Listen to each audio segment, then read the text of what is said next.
Good afternoon, good morning, good evening, wherever you are on this planet.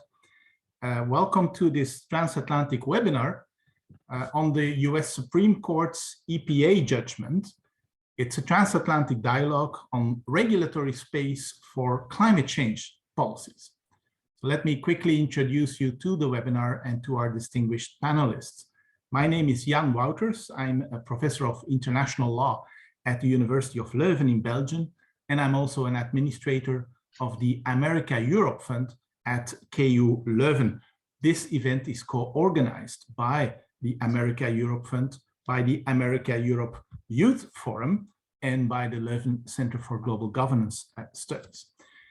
What is it all about? On the 30th of June of this year, the US Supreme Court rendered a ruling in the case of West Virginia versus EPA, and EPA stands for the US Environmental Protection Agency.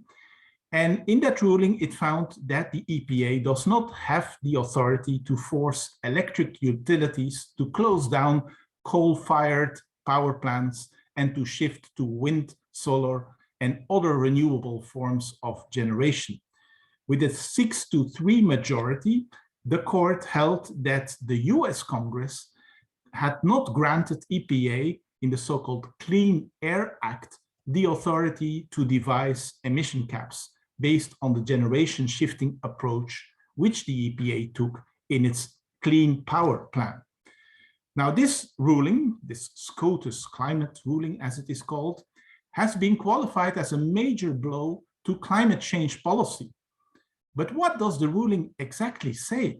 And to what extent does it really regulate or limit the regulatory space of environmental agencies in the fight against climate change?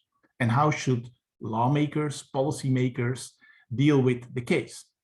And then, of course, this being a transatlantic webinar, we ask ourselves a question: how should we draw any lessons from this court case from a European perspective as well? What does the case mean for transatlantic cooperation, for global cooperation and American leadership in the fight against climate change? So we are happy that you're joining us for this transatlantic dialogue, and we do have two stellar panelists, which I'm now quickly introducing to you. First of all, we have Professor Dr. Lisa Heinzerling on the US side. She is the Justice William Brennan Jr. Professor of Law at Georgetown University. She is the author of several books, including Priceless, which is a book criticizing the use of cost-benefit analysis in environmental policy. She was the lead author of the winning briefs in the case Massachusetts versus the EPA, in which the Supreme Court held that the Clean Air Act gives the EPA the authority to regulate greenhouse gases. And in 2009-2010, she served as a political appointee at the EPA. She was a law clerk to Judge Richard Posner of the US Court of Appeals for the Seventh Circuit and to Justice William Brennan at the US Supreme Court. So a very warm welcome to Professor Heinzerling, and many thanks also for her availability at this very early hour of the day for her. On the European side, we have Dr. Hans Bruynings with us.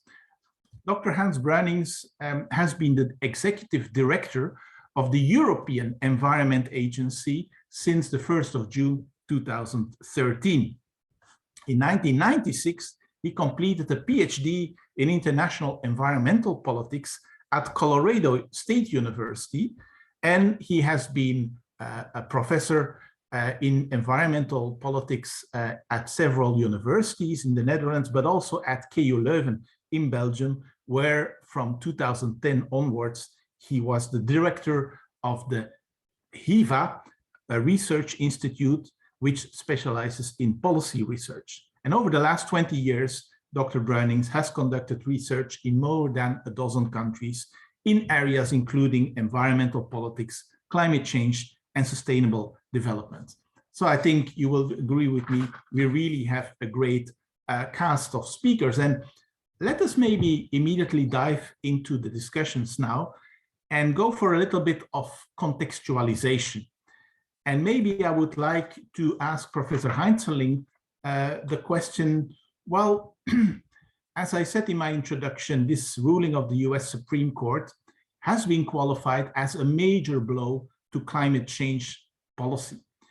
Now, not all of us are experts in the matter, so could you maybe indicate to us what the ruling says exactly and how indeed you consider it to affect the conduct of, say, the policy in the fight against climate change? Please. Yeah, so it's worth just thinking about the rule that was at issue here. And this was actually a rule that was issued during the Obama administration, the so-called the Clean Power Plan. And that regulation applied to fossil fuel power plants. And one of the considerations that EPA took into account in setting the standards under that rule for power plants was that one could encourage or pressure sources, that is power plants, to shift their generation. So you could set an emission limit that was premised on coal-fired power plants, sometimes shifting to natural gas, and then sometimes perhaps through a trading program, actually shifting generation to renewables like solar and wind. And it was that part of the rule that the Supreme Court had a problem with. Now, it's important to remember this rule an EPA issued came under one section, one provision of our federal Clean Air Act. And the Clean Air Act is our primary law for regulating air pollution in the United States. And so, of course, it's been a significant factor in the country's addressing of climate change at all. And so under this part of the Clean Air Act, it's known as Section 111, EPA sets standards for sources, stationary sources like power plants, and is supposed to set for them the best system of emissions reduction. That's a quote from the statute. And again, what EPA did in setting that emission reduction was to say, well, one of the best systems for reducing emissions sometimes is to shift the activity from one source to another, not just to look at what can be done at a particular site, at a particular power plant to reduce emissions, but what can be done by shifting generation. So there's a long tangled history that it's not necessarily we can get into if there are questions about it, but eventually the case found its way to the Supreme Court, even though the rule in question was not in effect at the moment the Supreme Court decided. And the court said, we are looking for a very clear statement from Congress if it means to give an agency like the Environmental Protection Agency power to do something as significant as EPA did here. And so what the court did is it deployed what has come to be known as the major questions doctrine in the case. And they said, if you're dealing with a question of great economic and political significance, then we require Congress to have spoken very clearly. It's not enough if there's a plausible textual basis, is what the Supreme Court said. There has to be something more than that. And that to get around to really the question about why everybody's thinking that this might be a significant limit on authority to address climate change, is that the test for identifying major questions is very unpredictable and subjective. And so the worry, I think, is that not only will this particular provision of the Clean Air Act be limited in what it can do about climate change, but maybe there'll be ramifications for the rest of the Clean Air Act and indeed for other statutes and other problems beyond climate change. You're on mute. I should not unmute, but thank you very much for that. Just to make clear to our audience, the Clean Air Act, the Federal Clean Air Act, that's not what you call a recent statute. It has, it's almost 50 years old, right? What does this tell us about federal policy making? Well, yes. On the one hand, I will speak up for the Clean Air Act, because it was as we know it today, the basic structure was enacted in 1970. And so it is, as these things go, a pretty old statute, although we also have older statutes. I always like to remind people that the statute creating the Supreme Court was passed in 1789. You know, I mean, we still have statutes that have currency. But yeah, the statute has been subject to major amendments in 1977 and 1990. But since then, we haven't had that kind of major activity on the legislative front. And I think that that's beginning to show that one of the factors the Supreme Court cited in limiting EPA's power in the West Virginia case is that this is a statute that has been existing for a long time, and that EPA, the court thought, hadn't used it in this way before. Well, thank you for that. We could, of course, deepen a little bit that discussion. Also, the whole question, as you raised it yourself, whether the Supreme Court should even have taken up this case, because there are quite some commentators who said it wasn't a real case. Why did they have to handle the case? Would you agree? Absolutely. One basic thing to mention about our Supreme Court is that their docket, the cases they have and decide, is entirely discretionary. And so the Supreme Court, in the usual case, could have not taken this case. That's the first thing. And then second thing is, I think there are really good arguments that it shouldn't have taken the case, in the sense that we were dealing with a regulation finalized in 2015. The deadlines for that, meeting the standards under that rule, had long passed. The standards had been met in the meantime, even though the regulation wasn't in effect.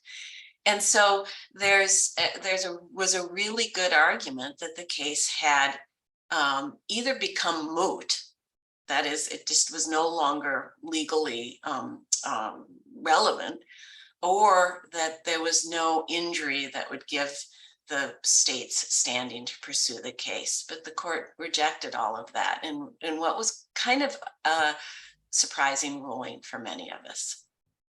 Okay. Again, something very interesting to compare to Europe, because we also have our own kind of Supreme Court, that is the Court of Justice of the European Union, but they don't have this certiorari type of power. They have to deal with all the cases that are being referred to them. But that's not the issue for today.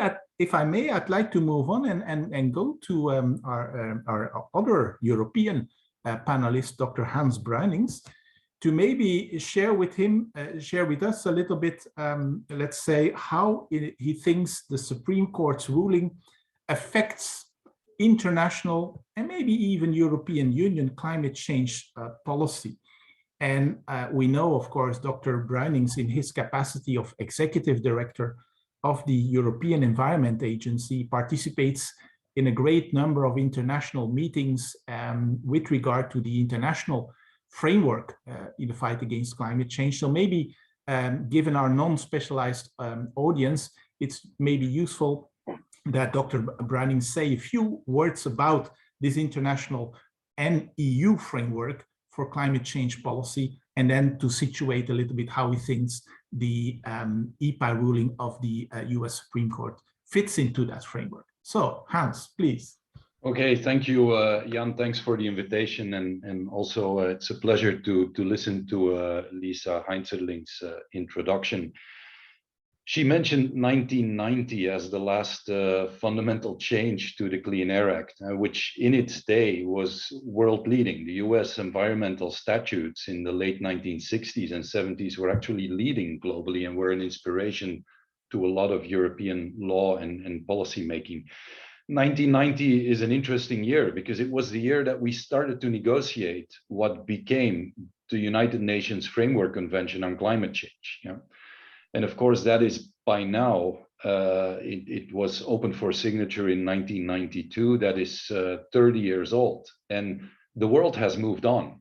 And I think the significance of this type of ruling in the context of a US political system that has not really produced coherent, ambitious, broad sectoral packages of policy on climate change, is absolutely there. And we are now in that UN Framework Convention on Climate Change at a stage where we have the so-called Paris Agreement 2015, which stated that we should stay well below 2 degrees global warming centigrade, that is, compared to pre-industrial times. By now, science has driven that target to 1.5 degrees, and that's sort of the political consensus.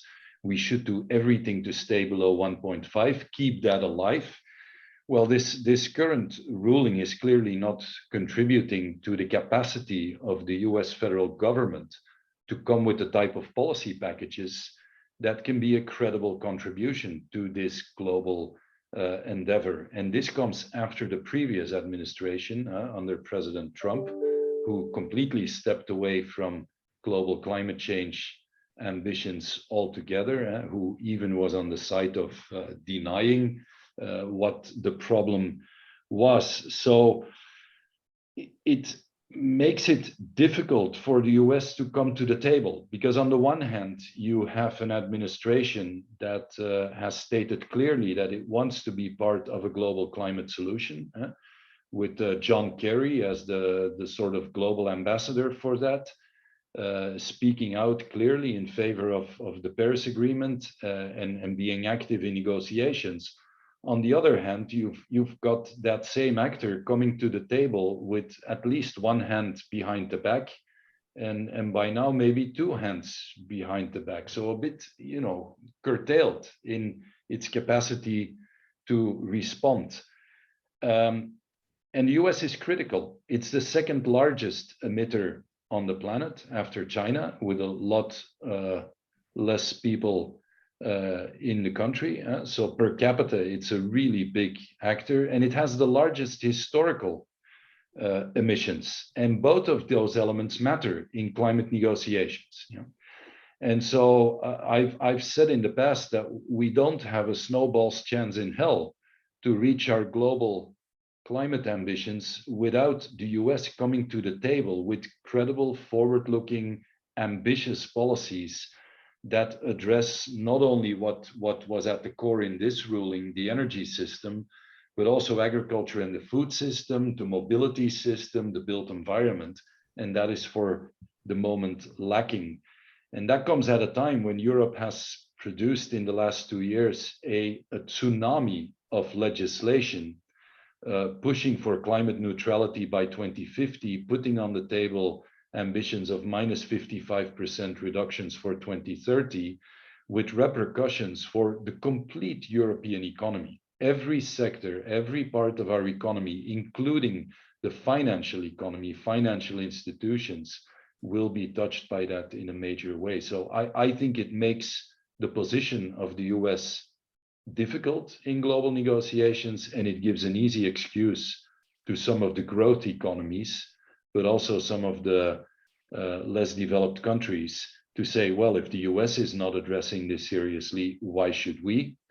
And they are not a serious partner when it comes to supporting us in what we are supposed to be doing. So it makes things more complicated. Well, thank you. Thank you very much. In fact, in the meantime, we are seeing dynamics in our Q&A box, and I see that a question was raised by Ambassador Dirk Wouters, who is a co-founder of the America-Europe Fund.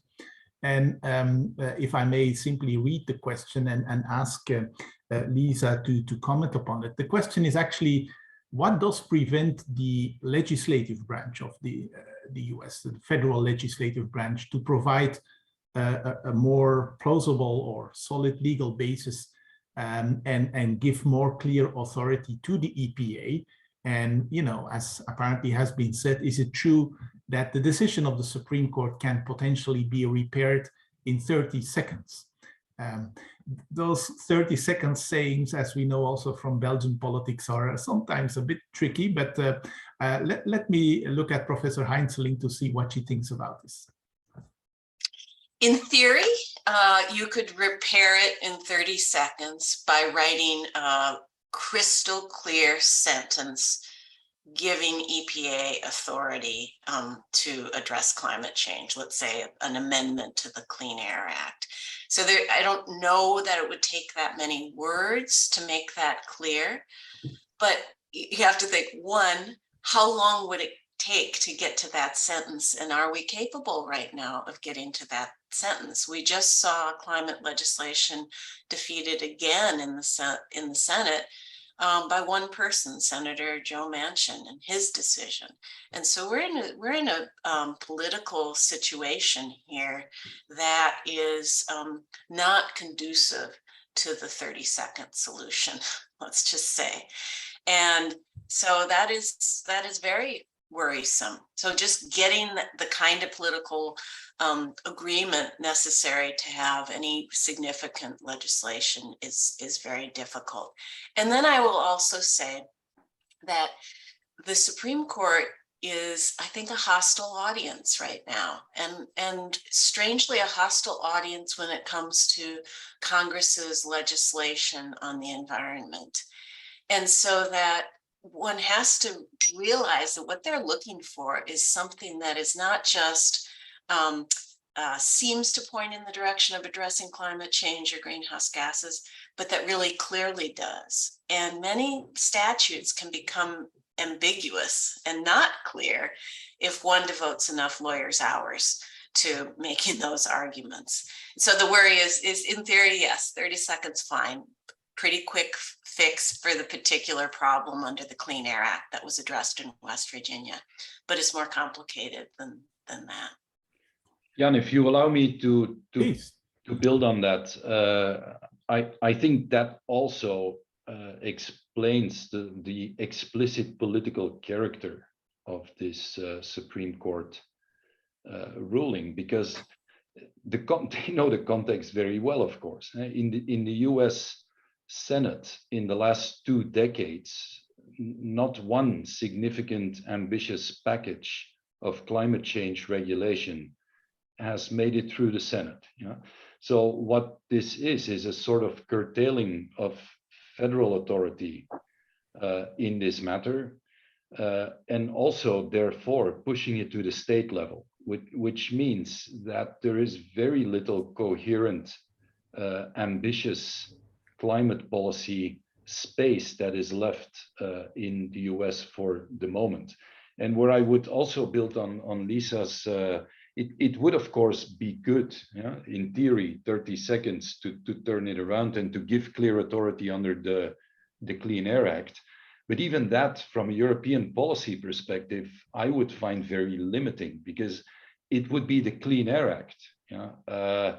What we actually need is to see a policy response that comes with a comprehensive climate change act that would have a very different sort of ambition level and would reach out into the competences of other agencies and other ministries in the US system, as the climate change law in the EU has recently done. So I think there are many political reasons behind these limitations, but also even if this would work, I would still think that this is not up to the task of the challenges that we have committed to in the Paris Agreement.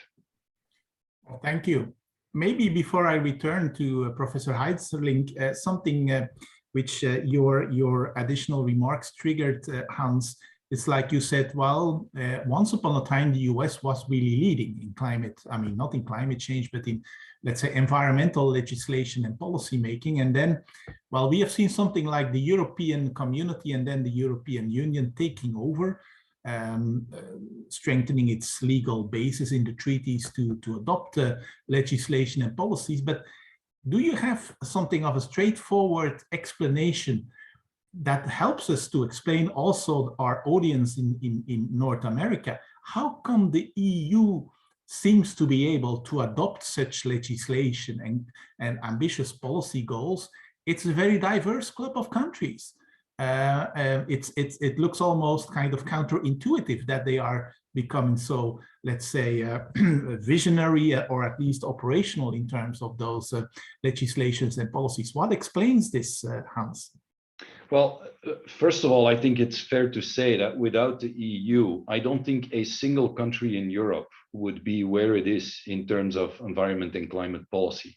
So it's clearly a system that puts the bar higher and higher, and where those who are in the lead and are capable of gathering a coalition around a specific topic, and often very strongly built on science, which plays a big role in shaping these policies in the EU system, they've been pushing the agenda.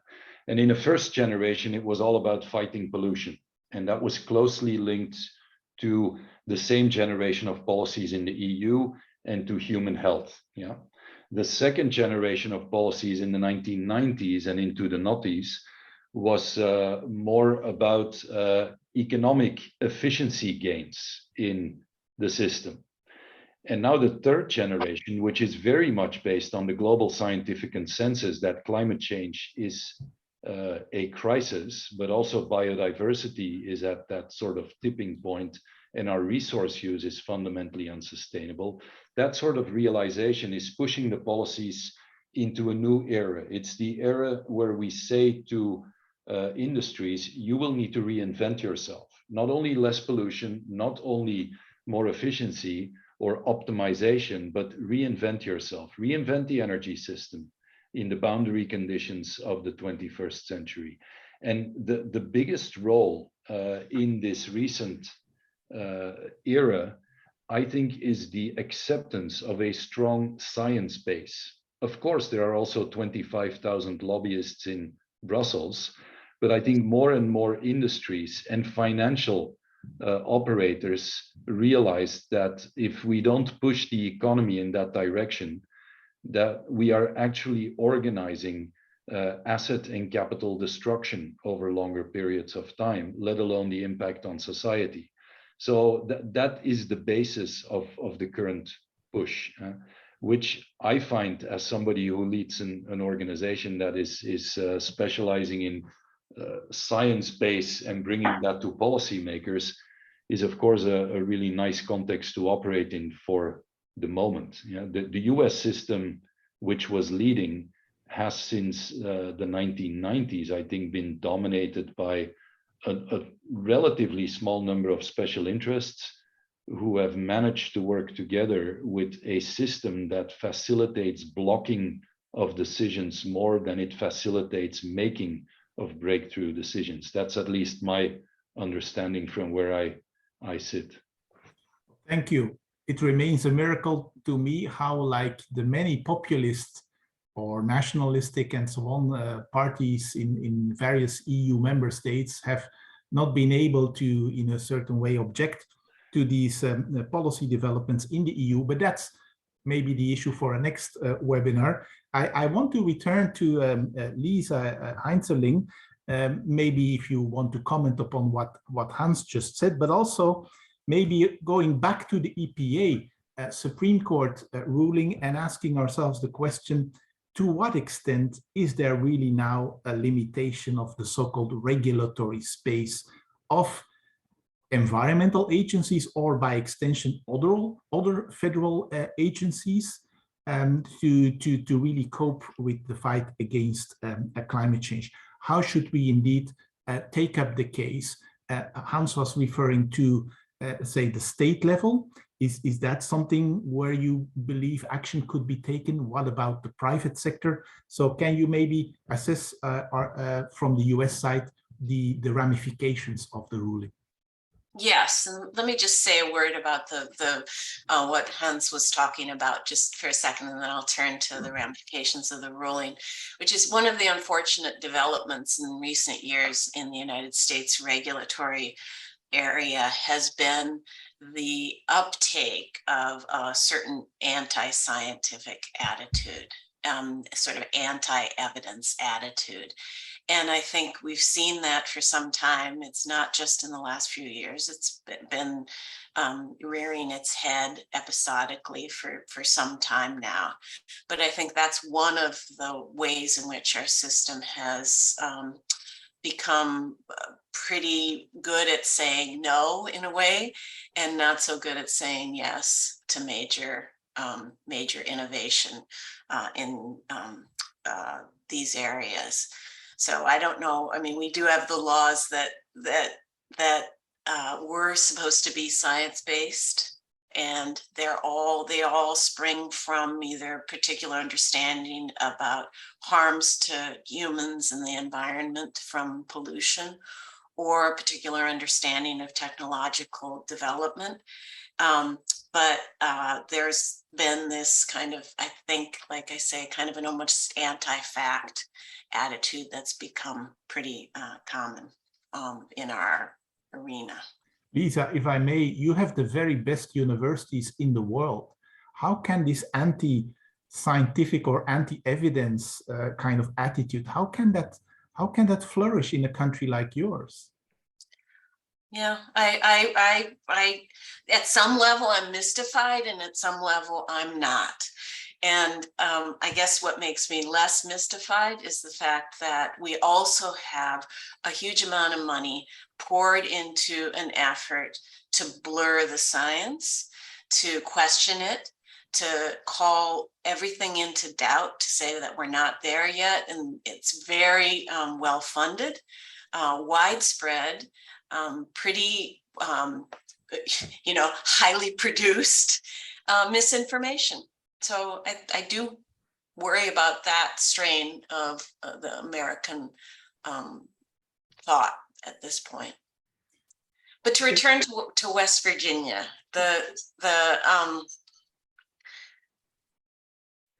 it's important to remember that the decision was under one provision of the Clean Air Act. And what the court preserved in the decision is EPA's authority, at least for now, but the EPA's authority to regulate under both that provision, Section 111, and other provisions of the Clean Air Act. So I'll give you a couple of examples. EPA still has the authority to regulate greenhouse gas emissions from automobiles and trucks. And that has been, I think, a pretty successful regulatory program. They've issued a number of different regulations. They're now in I think, third major set of regulations. And that authority has been fully preserved by the Supreme Court. I will also say, on the other hand, there's always another perspective. On the other hand, the decision, to the extent that it talks about major questions requiring clarity from Congress, that could be raised even against those kinds of regulations, so that it's not that there's no regulation of greenhouse gases under those provisions, but that the extent of regulation may be limited by this doctrine. And there are already arguments occurring to that effect. So there are also other sources that can be regulated under this very same provision of the Clean Air Act. So that there is, I'll just say, there is a lot of authority remaining for EPA to act. EPA also has, and I don't take the Supreme Court to have touched any of this authority, it has sort of standard pollution control authority. And in at least some cases, that authority, even if applied to non-greenhouse gases, let's say to sulfur dioxide, ozone pollution, it will at the same time reduce greenhouse gas emissions. So, so that's somewhat good news, that some of that authority seems to be preserved. And so the ramifications aren't as severe as one might have feared they might be under the decision. By the same token, I think the worry is that this idea about major questions could spread beyond EPA, beyond the Clean Air Act. So to give you one example, the Securities and Exchange Commission has proposed a rule requiring disclosures of greenhouse gas emissions in corporate disclosure practices. And many people are saying, well, that is taking place under a statute that was passed in the 1930s, right? We thought 1970 for the Clean Air Act was pretty long ago, 1930s for that statute. Something of that magnitude hasn't been done by the Securities and Exchange Commission before. And so the worry is that that kind of a rule that tries to do something big, tries to do something new, that kind of rule is the kind of thing disfavored by this major questions idea. So I guess the worry is the Biden administration has had what it calls a whole of government approach to addressing climate change, where it says every agency in a way should become a climate agency and should take on, to the extent it can within its domain, take on addressing climate change. That approach specifically is being targeted by conservatives in the aftermath of the West Virginia case, because they say you're making agencies do work that they're not authorized to do, or certainly not clearly authorized to do. Thank you. And in that way, you have responded to a question from one of our other participants, who is also a very distinguished ambassador, Ambassador Jan Graus, who asked whether indeed the Supreme Court could be tempted to extend the philosophy behind the EPA ruling to other federal agencies with regulatory authority. And you gave the example of the Security and Exchange Commission. I guess there are quite a number of other possible examples there. It's interesting to note, though, that you speak about those, say, disclosure rules with regard to environmental or climate change risks. We do have legislation on that in the EU as well, where indeed the EU has adopted, based upon older accountancy rules, disclosure obligations for corporations with regard to environmental risks, with regard to, say, pollution and so on and so forth. So again, something of a similar development, but in a different kind of regulatory context. Lisa, you wanted to comment further on for instance, the implications of this ruling upon what can happen at the state level or with regard to the private sector? Yeah, so this I think will put more pressure on states to do even more. We tend to look to states when federal law isn't up to it. And so I think we will be doing that even more. And there are states that are real leaders. I think California and New York are pretty good in this area. So I think that's what we will do. And typically they've had quite a lot of authority to act on their own. I do worry that creates some disarray or confusion. It's a strange way to set what is effectively national policy, right? To forward a national goal through a kind of patchwork of laws. But I think that we will rely on that more in the coming years. Will that be a major thing? I mean, you mentioned New York and California; those are well-known cases. But yeah, there are 48 other states in the union, no? Yes, right.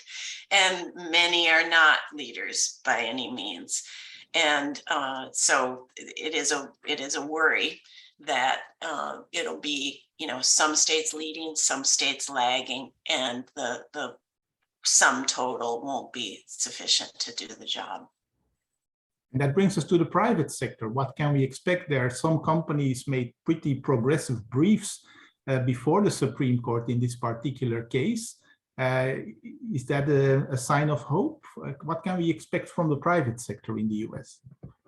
Well, I think a lot of people have a fair amount of hope for at least some parts of the private sector. It was striking that that briefs were filed, as you say, by some substantial companies, even by the electric industry itself in that case. That a lot of industries are realizing it's not in their interest not to be governed in this way and not to be governed by a national law rather than a patchwork of laws.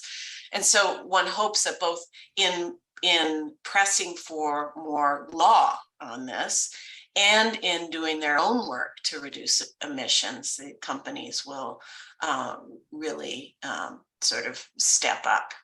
I think they are. I think that a lot of companies are seeing it, like I say, in their best interests to do that. I guess Hans can maybe intervene on this point, because he also mentioned, let's say, that in the EU, without the EU level of action, the member states would probably not have been as progressive in their legislation and policies. But also with regard to the private sector, Hans, I mean, things are really changing rapidly. Markets, companies are adjusting to new opportunities in industries and so on. Would you, of course, you can speak for the European side, but to the extent you see something of a global movement there in the corporate sector, Hans, what do you think that can also be done by the private sector in this particular area? Well, it's clear in the EU that policies are driving and setting the needle on the compass for companies in terms of the direction of innovation, but also, and this is really critical in the European Green Deal with the sustainable finance package, it also appeals to those who actually finance economic activity through loans and finance innovation and new breakthrough technologies, that this will be, first of all, labeled as sustainable or not, the taxonomy discussion which we had, but also secondly, there will be disclosure of that, and it will be checked not only by financial institutions at the EU level, but also by ourselves. We are involved in the sort of checking whether this is greenwashing or not, whether this will be in line with the European policy objectives for 2030 and beyond, the stepping stone towards climate neutrality, net zero emissions. So I think there is a big drive from the policy making perspective in terms of directing the private sector there as well. And I think the interest of the private sector there is twofold. One is to have certainty of this direction of travel, and I think that is by now rather clear in Europe. But also secondly, the hope that they will become, the European companies that are involved in this will become the front runners for a transition in our economy that is coming regardless. So that is the hope there.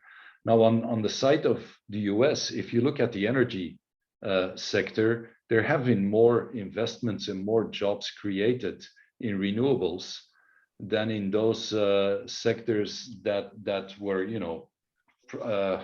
pushed by the previous administration, or that are also in the background have been supporting lobbying for the current EPA ruling. And so the economy is going in that direction, and the US has, I think, one big advantage over European countries. We know from research that the so-called valley of death between innovation and coming with research and then bringing it to the market is often faster and easier in the US. So we see some of the big companies that are investing in innovation also very active in the US, and particularly in those states that set regulatory agendas in that direction. For example, California, and it's linked to innovation in the car industry, but also the link with the digital economy that can be very useful there. So there is that link, and I think that's the major force at this moment in the US. Thank you.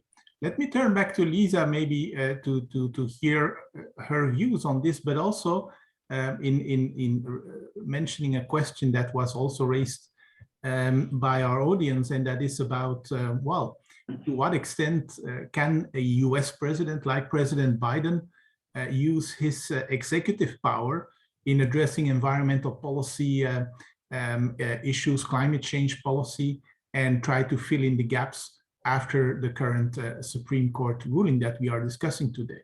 Lisa. Yeah, it's a wonderful question. And it's important to remember the president often speaks, and this bugs me actually, but the US presidents often speak as if they're acting on their own.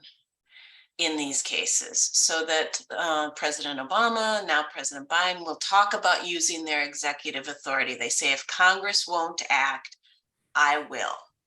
And so it leaves the impression that it's actually the president acting. So President Obama said that about the Clean Power Plan. Now President Biden is talking that way about his actions in the aftermath of the Senate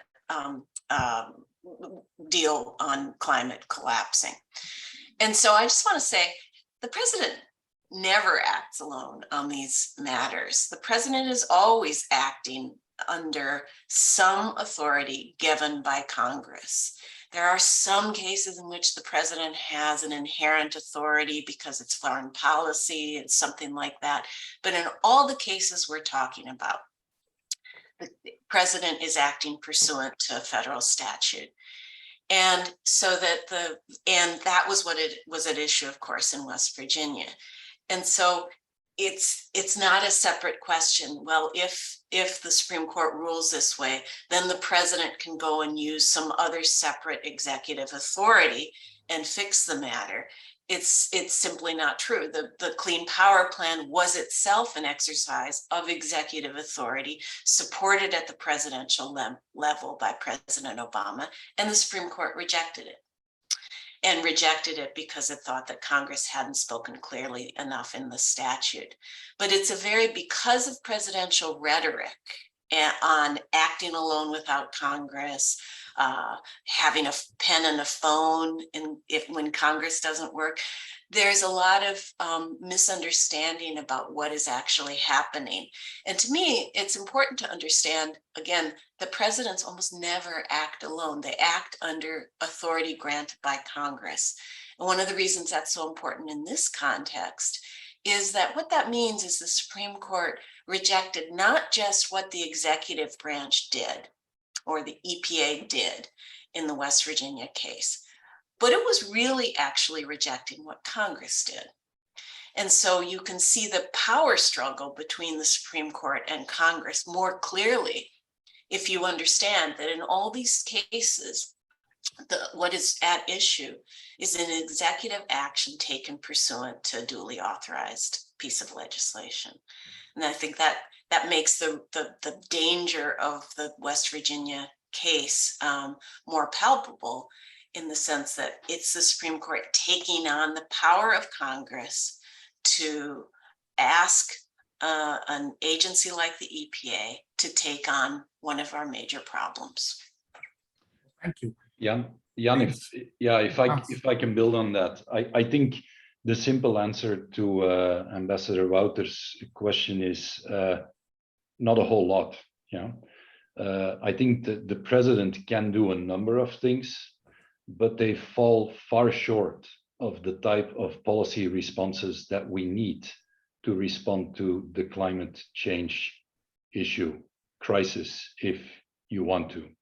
And that refers to scope of measures, that refers to the integrated nature of these measures, but that also refers to what we now call speeding up and scaling up of solutions that will be needed to really respond to that. And that's one element.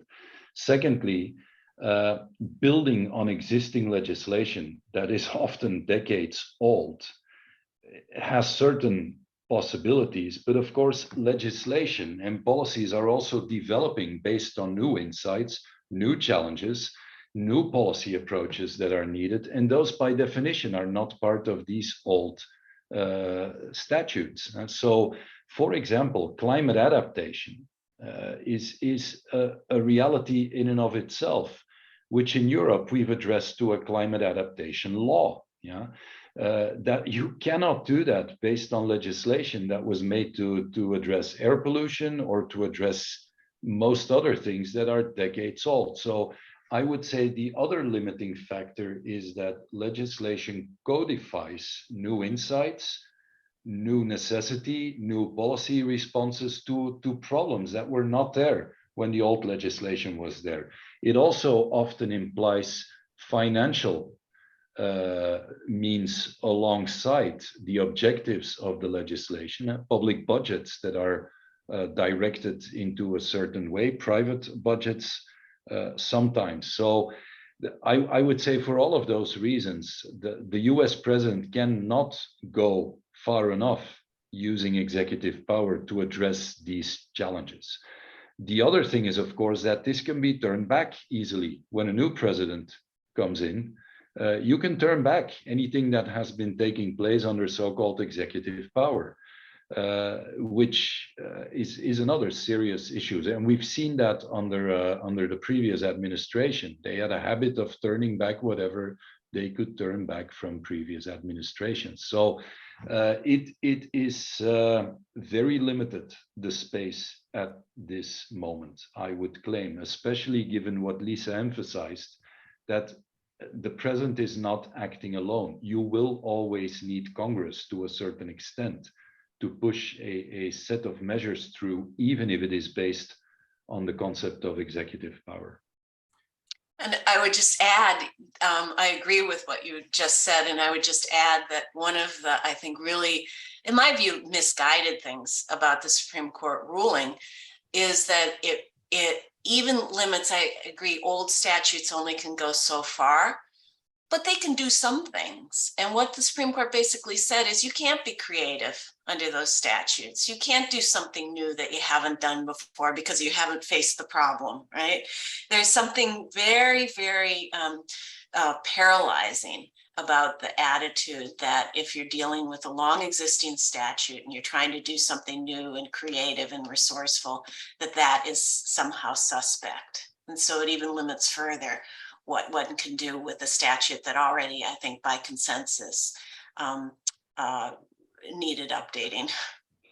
This is indeed part of a broader, let's say, issue about let's say, the methods of interpretation, of construction of statutes, and even of the US Constitution itself, of course, where I realize there's a lot of discussion in US law schools about how to deal and like how to cope with say, the dynamics of legal instruments to make sure they can still be living legal instruments, as we used to call it. We are drawing to an end of this webinar, but if I may, I would like us to look a little bit at the future and not think about just what the Biden administration could do in this respect, but also maybe look a little bit at what is going to come later this year. There will be elections this fall. There will be presidential elections in 2024. How can we, let's say, anticipate upon what is going to happen depending on the result of those elections? How do you think this will affect dynamics at the federal and at the, say, the state level in the US? I have one more question, but maybe it's bringing us a little bit too far, because we already discussed the legislature and we discussed the executive. And now we have the judiciary, and we, of course, talking about the Supreme Court, but there is a whole system of state and federal courts in the United States. In Europe, we have more and more so-called climate litigation, really litigation against governments, even against private companies for not doing enough, and, you know, tort cases or whatever cases in which such governments or private parties are being held liable. So maybe if I may extend that question also to Lisa, do you think that from, let's say, other parts of the judicial branch, there may be a positive contribution also with regard to the fight against climate change? But don't forget also the elections this fall and in 2024. Yeah. So I think, to take that last question first, there is a lot of litigation making its way through state courts now. And as you may know, they started out in federal courts and now have gone, as a result of a Supreme Court case some years ago, to state courts. And I think a large question is, will any of that litigation take? You know, will it actually get traction in those courts? And we haven't seen a judgment, a final judgment yet on the merits, but there are at least some cases that are very much alive in the state courts. And I think that is one way of not only getting redress in individual cases, but I think that has traditionally been one way of getting pressure for federal legislation. is to have, a lot of different judicial rulings pressuring, making industry come to the table, so to speak. So I think that's an interesting developing story, and we haven't seen the end of it. My worry, again, not to be too negative, but my worry is the Supreme Court has already signaled it's kind of suspicious of some of that litigation, certainly constitutionally based climate litigation.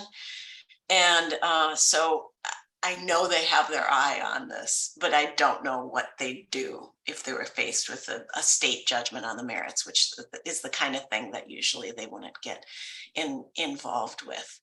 The other thing I'll say about the courts, and this comes back to the elections that you asked about in a way, is we are as divided, as you know, as we can get, 50-50 in the Senate with the filibuster rule, which means you need a supermajority for most legislation. The Senate also reviews and passes on nominees for federal judgeships. And so one of the things that we often don't talk about are all the lower federal courts, the trial judges and the appeals court judges below the Supreme Court. And President Trump had, I think, 274 federal trial judges confirmed during his time. And the reason I mention that is the judicial branch isn't just the Supreme Court, it's all those lower court judges who will be passing on regulatory measures undertaken now and passing on it in light of the Supreme Court's decision in the West Virginia case. And so that there's a real tie between elections and the appointment of judges that have views consonant with the existing presidents, and the kind of fate of some of these regulatory measures in court.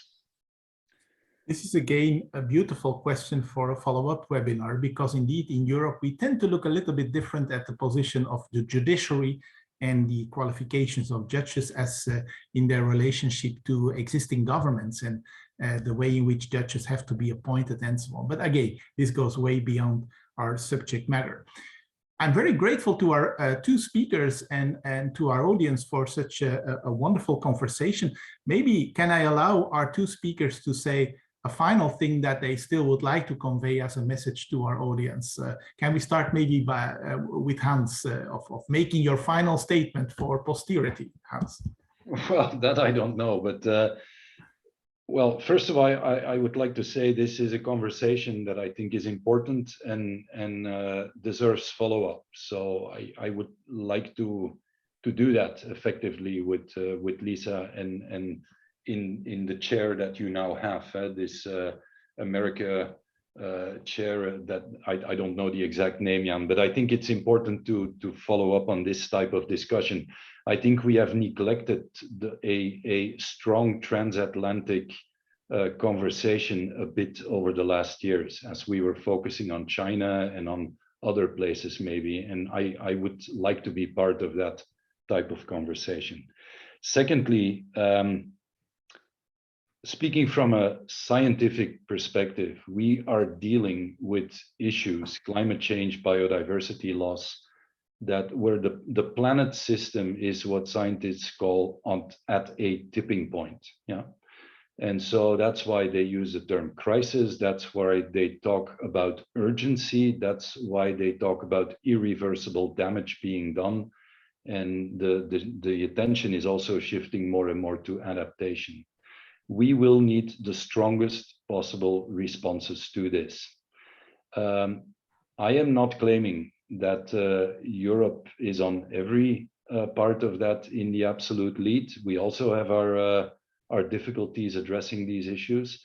I'm also not saying that Europe has enough weight to do this on its own, clearly not with 10% of the global population. And that makes it even more important that we have solid partners in what you could say the wealthy countries, the OECD countries, if you could label them. And without strong policy in the US, it's going to be very, very difficult to come to a global strong consensus. and to have the type of policies in the US that are needed, not only for the global context, but also within the US. I mean, the US is a country that is very vulnerable to the impacts of climate change.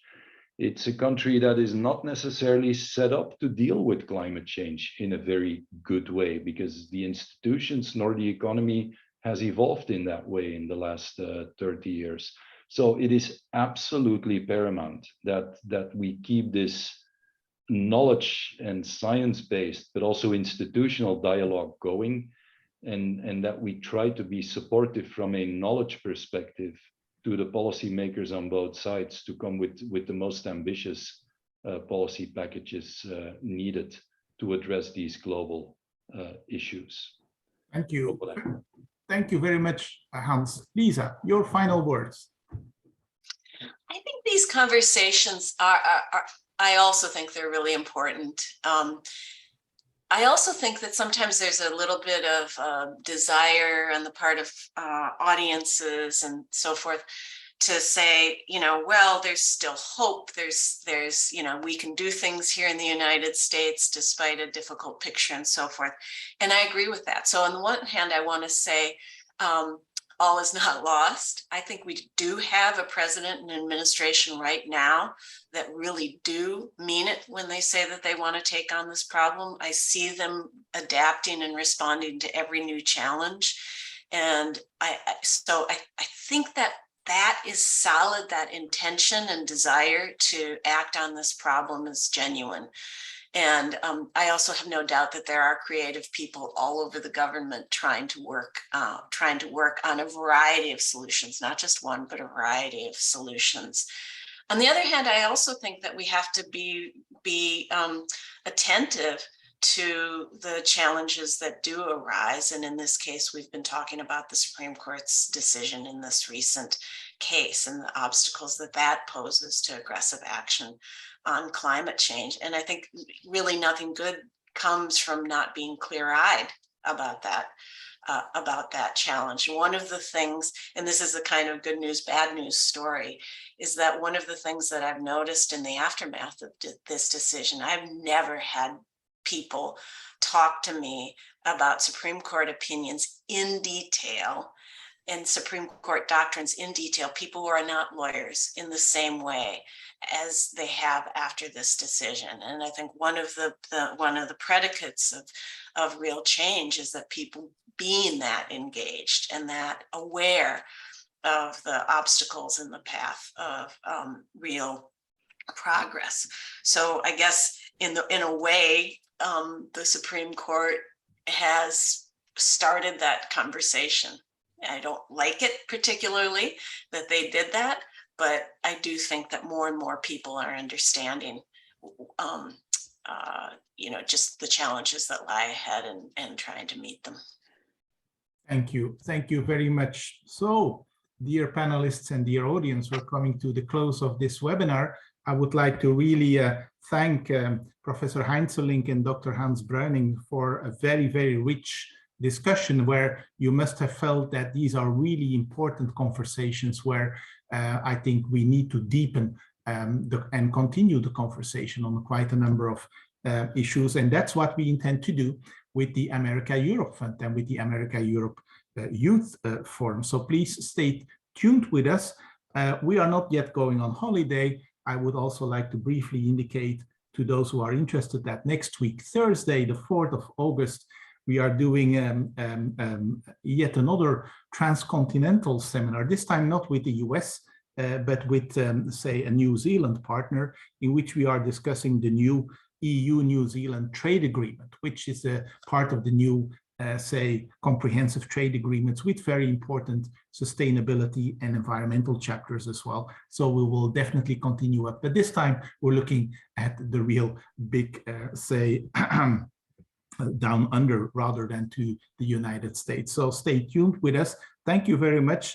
And we wish you all a great summer. All the best. Thank you. Thank you.